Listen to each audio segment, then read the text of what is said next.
सोमनाथ, वो दिव्य स्थल जहां से 12 ज्योतिर्लिंगों की पवित्र परंपरा आरंभ हुई। ये कथा है चंद्रदेव की।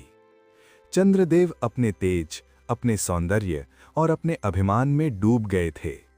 उनका ये अहंकार ऋषि दक्ष को अप्रिय लगा। दक्ष ने चंद्रदेव को क्षय रोग का भयानक श्राप दे दिया। धीरे धीरे चंद्रमा का प्रकाश क्षीण होने लगा। आकाश में अंधकार छाने लगा। देवता विचलित हो उठे। तब चंद्रदेव समझ गए, अहंकार का एक ही अंत होता है, विनाश। वे पहुंचे अरब सागर के तट पर और महादेव की घोर तपस्या आरंभ की। दिन बीते, रातें बीतीं, पर तप अखंड रहा। अंततः आकाश चीरती हुई एक दिव्य ज्योति प्रकट हुई। स्वयं महादेव ज्योति रूप में अवतरित हुए। शिव ने कहा, जो पश्चाताप, भक्ति और समर्पण के साथ मेरी शरण आता है, उसका नाश नहीं, उद्धार होता है।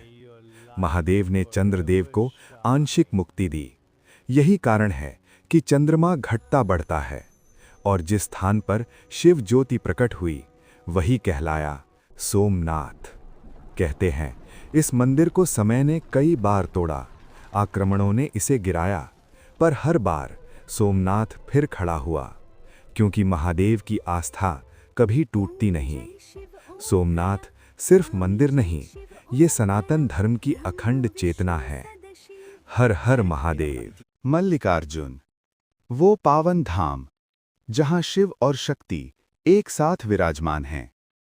ये कथा है भगवान शिव, माता पार्वती और उनके पुत्र कार्तिकेय की। एक बार कार्तिकेय अपने माता पिता से रुष्ट हो गए और क्रोधित होकर श्रीशैल पर्वत पर तप करने चले गए। पुत्र की विरह पीड़ा शिव और पार्वती सहन न कर सके। माता पार्वती बोली, जो माता पिता पुत्र के बिना अधूरे हैं, वे देव कैसे? तभी महादेव पार्वती सहित श्रीशैल पर्वत आए। महादेव ने यहां ज्योति रूप में विराजमान होकर अपने पुत्र को संदेश दिया, वैराग्य में भी करुणा होनी चाहिए। कार्तिकेय दौड़ कर आए और माता पिता के चरणों में नतमस्तक हो गए। उसी क्षण शिव मल्लिकार्जुन बने और पार्वती भ्रामरांबा शक्ति। यही कारण है ये धाम एकमात्र ऐसा है जहां ज्योतिर्लिंग और शक्तिपीठ एक साथ है।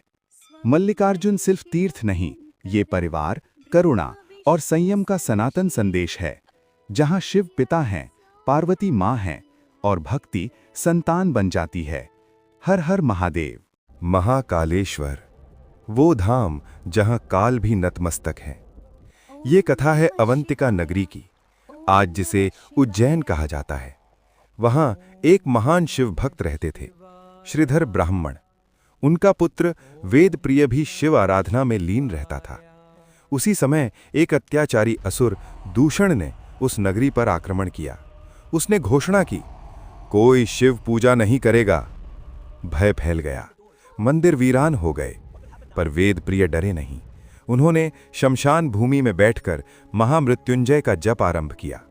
असुर क्रोधित हुआ, वो तलवार लेकर उनकी ओर बढ़ा। उसी क्षण धरती कांप उठी, आकाश गरजा और एक प्रचंड अग्निस्तंभ प्रकट हुआ। उस ज्योति से स्वयं महादेव उग्र रूप में प्रकट हुए, त्रिनेत्र ज्वलित, भाल पर भस्म, हाथ में त्रिशूल, और एक ही प्रहार में दूषण का अंत कर दिया। तब देवताओं ने कहा, प्रभु आप यहीं विराजिए, और शिव महाकाल रूप में वहां स्थापित हो गए। महाकालेश्वर एकमात्र ज्योतिर्लिंग है जो दक्षिणमुखी है। कहते हैं जो यहां श्रद्धा से आता है उसका मृत्यु भय समाप्त हो जाता है, क्योंकि जहां महाकाल है वहां काल का अधिकार नहीं।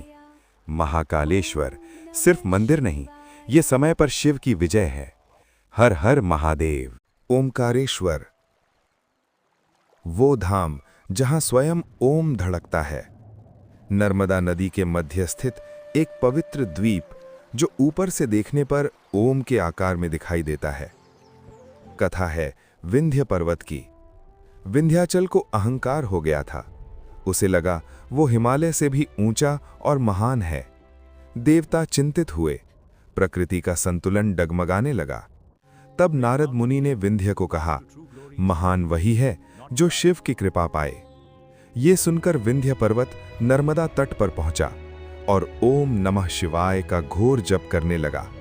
वर्ष बीते, तप बढ़ता गया, विंध्य का अहंकार गलने लगा। तभी एक दिव्य प्रकाश प्रकट हुआ और उस ज्योति से महादेव स्वयं प्रकट हुए। शिव ने कहा, अहंकार छोड़ो, तभी ऊंचाई मिलती है। विंध्य ने मस्तक झुका दिया। उसी स्थान पर शिव ओंकारेश्वर रूप में स्थापित हुए। कहते हैं यहाँ दो रूप पूजे जाते हैं, एक ओंकारेश्वर, दूसरा ममलेश्वर। ओंकारेश्वर सिखाता है कि सृष्टि का आरंभ ओम से है और हर साधना का अंत भी ओम में ही है। ये सिर्फ मंदिर नहीं, ये ध्वनि है ब्रह्म की। हर हर महादेव। पुराणों के आधार पर केदारनाथ हिमालय क्षेत्र में स्थित एक प्राचीन शिव धाम है। इसका प्रमुख उल्लेख स्कंद पुराण के केदार खंड में मिलता है। महाभारत युद्ध के बाद पांडवों को अपने कर्मों का गहरा पश्चाताप हुआ। उन्होंने युद्ध में अपने ही कुल के अनेक लोगों का वध किया था। ऋषियों ने उन्हें बताया कि इस पाप से मुक्ति केवल भगवान शिव की कृपा से ही संभव है। पांडव पहले काशी गए, परंतु भगवान शिव उनसे अप्रसन्न थे और उन्हें दर्शन नहीं दिए। भगवान शिव हिमालय क्षेत्र की ओर चले गए। पांडव उनका पीछा करते हुए केदार क्षेत्र पहुंचे। वहां भगवान शिव ने वृषभ अर्थात बैल का रूप धारण कर लिया और अन्य पशुओं के बीच मिल गए। भीम ने अपनी विशाल देह से पशुओं को घेर लिया। उसी समय वो वृषभ धरती में समाने लगा। भीम ने उसके पिछले भाग अर्थात कूबड़ या पीठ को पकड़ लिया। तभी भगवान शिव अपने दिव्य रूप में प्रकट हुए और पांडवों को दर्शन दिए। उन्होंने पांडवों के पश्चाताप से प्रसन्न होकर उन्हें क्षमा किया। जहां वृषभ की पीठ प्रकट हुई, वही स्थान केदारनाथ ज्योतिर्लिंग कहलाया। पंच केदार। पुराणों के अनुसार वृषभ के शरीर के अन्य अंग भी विभिन्न स्थानों पर प्रकट हुए। तुंगनाथ अर्थात भुजाएं, मध्य महेश्वर अर्थात नाभि, रुद्रनाथ अर्थात मुख, कल्पेश्वर अर्थात जटा। ये पांचों मिलकर पंच केदार कहलाते हैं। आदि शंकराचार्य ने इस धाम का पुनरुद्धार कराया था। ये स्थान प्राचीन काल से तपस्थली माना जाता है। केदारनाथ का संदेश है, कर्म से मुक्ति भागने से नहीं, स्वीकार और प्रायश्चित से मिलती है। सह्याद्री की घनी पहाड़ियों में, जहां बादल धरती को छूते हैं और वन में रहस्यमयी शांति गूंजती है, वहीं स्थित है पवित्र धाम भीमाशंकर ज्योतिर्लिंग। प्राचीन समय की बात है। कामरूप देश में भीम नाम का एक अत्याचारी राक्षस रहता था। वो बहुत शक्तिशाली था और अपने बल पर घमंड करता था।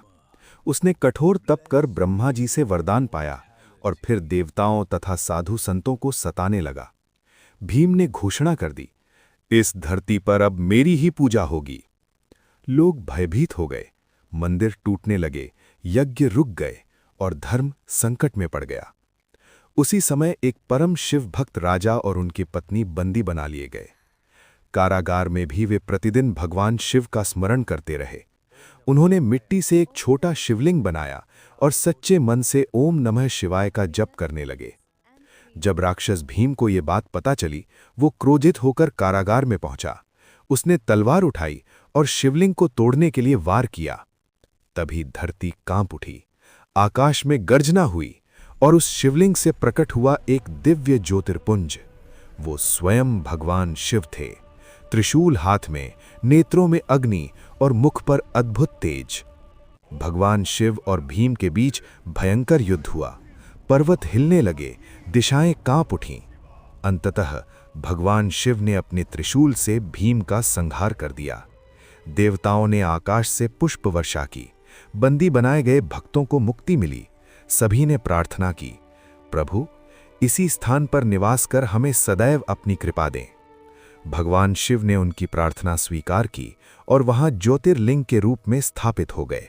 वही स्थान आज भी भीमाशंकर के नाम से प्रसिद्ध है। हर हर महादेव।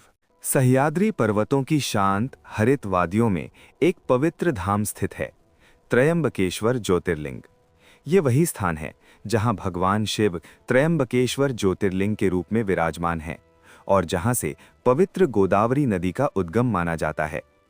प्राचीन काल में महर्षि गौतम अपनी धर्मपत्नी अहिल्या के साथ इसी भूमि पर तपस्या और यज्ञ करते थे। उनका आश्रम अत्यंत पवित्र था। वहां सदैव हरियाली रहती, अनाज प्रचुर मात्रा में होता और पशु पक्षी निर्भय विचरते थे। आसपास के अन्य ऋषि भी अकाल के समय उनके आश्रम में आश्रय लेने आते थे। महर्षि गौतम का जीवन सादगी, सेवा और भक्ति से परिपूर्ण था। वे प्रतिदिन प्रातः स्नान कर यज्ञ करते, अतिथियों को भोजन कराते और गौसेवा करते। उनके पुण्य और तप के प्रभाव से उस क्षेत्र में कभी सूखा नहीं पड़ा। किंतु एक दिन दुर्भाग्यपूर्ण घटना घटी। एक गौमाता खेत में अनाज चरने लगी। महर्षि ने उन्हें हल्के से हटाने के लिए कुछ घास फेंकी, परंतु विधि का विधान कुछ और था। वो गौमाता भूमि पर गिर पड़ी और प्राण त्याग दिए। ये दृश्य देखकर महर्षि स्तब्ध रह गए। उनका हृदय अपराध बोध से भर गया। यद्यपि ये अनजाने में हुआ था, फिर भी उन्होंने स्वयं को दोषी माना। अन्य ऋषियों ने भी उन्हें गौ हत्या के पाप से ग्रस्त कहकर कठोर वचन कहे। महर्षि गौतम ने निश्चय किया कि वे इस पाप से मुक्त होने के लिए कठोर तपस्या करेंगे। वे हिमालय समान अटल संकल्प लेकर भगवान शिव का ध्यान करने लगे। वर्षा, धूप, सर्दी, किसी ने भी उनके संकल्प को डिगाया नहीं।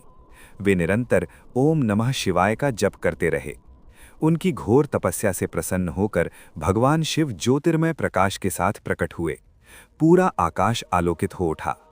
महर्षि गौतम ने विनम्र होकर कहा, प्रभु, मुझसे अनजाने में ये अपराध हुआ है। मुझे इस पाप से मुक्ति का मार्ग बताइए। भगवान शिव ने उत्तर दिया, जब तक गंगा यहाँ आकर तुम्हारे आश्रम को पवित्र नहीं करेंगी, तुम्हारी शुद्धि पूर्ण नहीं होगी। तब शिव की आज्ञा से माता गंगा स्वर्ग से पृथ्वी पर अवतरित हुईं। जल की स्वच्छ चमकती धारा पर्वतों से बह निकली। यही धारा आगे चलकर पवित्र गोदावरी नदी बनी, जिसे दक्षिण गंगा भी कहा जाता है। भगवान शिव ने उसी स्थान पर त्रयंबकेश्वर ज्योतिर्लिंग के रूप में स्वयं को स्थापित किया। यहाँ शिव के 3 लिंग रूप माने जाते हैं, ब्रह्मा, विष्णु और महेश, जो सृष्टि, पालन और संहार के प्रतीक हैं। आज भी लाखों श्रद्धालु त्रयंबकेश्वर धाम पहुंचकर गोदावरी के पवित्र जल में स्नान करते हैं और भगवान शिव से शुद्ध हृदय की कामना करते हैं। जहां पश्चाताप है, वहां शुद्धि है। जहां भक्ति है, वहां शिव हैं। हर हर महादेव।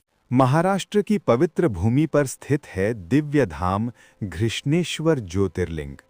ये ज्योतिर्लिंग भक्ति की अटल शक्ति का प्रतीक है। प्राचीन समय में देवगिरी क्षेत्र में घुष्मा नाम की एक धर्मपरायण स्त्री रहती थीं। वे भगवान शिव की परम भक्त थीं। उनका नियम था कि वे प्रतिदिन 101 शिवलिंग बनाती, उनका विधिपूर्वक पूजन करती और पास की नदी में विसर्जित कर देती। उनका जीवन पूरी तरह शिव भक्ति में समर्पित था। समय बीता और भगवान शिव की कृपा से उन्हें एक पुत्र प्राप्त हुआ। परिवार में आनंद छा गया, किंतु उनकी सौत सुदेहा के मन में ईर्ष्या उत्पन्न हो गई। वो घुष्मा के सुख से जलने लगी। एक रात क्रोध और द्वेष में अंधी होकर उसने घुष्मा के पुत्र की हत्या कर दी और उसका शरीर नदी में बहा दिया। सुबह जब ये बात ज्ञात हुई तो घर में शोक छा गया, परंतु घुष्मा का विश्वास अडिग था। उन्होंने आंसू तो बहाए, पर अपनी दैनिक पूजा नहीं छोड़ी। वे पहले की तरह 101 शिवलिंग बनाकर पूजन करती रहीं और उन्हें नदी में विसर्जित करने चली गईं। जैसे ही वे नदी के तट पर पहुंचीं, उन्होंने देखा कि उनका पुत्र जीवित अवस्था में उनके सामने खड़ा है। उसी क्षण तेज प्रकाश के साथ भगवान शिव प्रकट हुए। उन्होंने कहा, तुम्हारी अटल भक्ति से प्रसन्न होकर मैंने तुम्हारे पुत्र को जीवन दान दिया है। भगवान शिव ने दुष्टता का अंत किया और उसी स्थान पर ज्योतिर्लिंग के रूप में प्रकट हुए। भक्त घुष्मा के नाम पर वो स्थान घृष्णेश्वर कहलाया। सच्ची भक्ति कभी व्यर्थ नहीं जाती।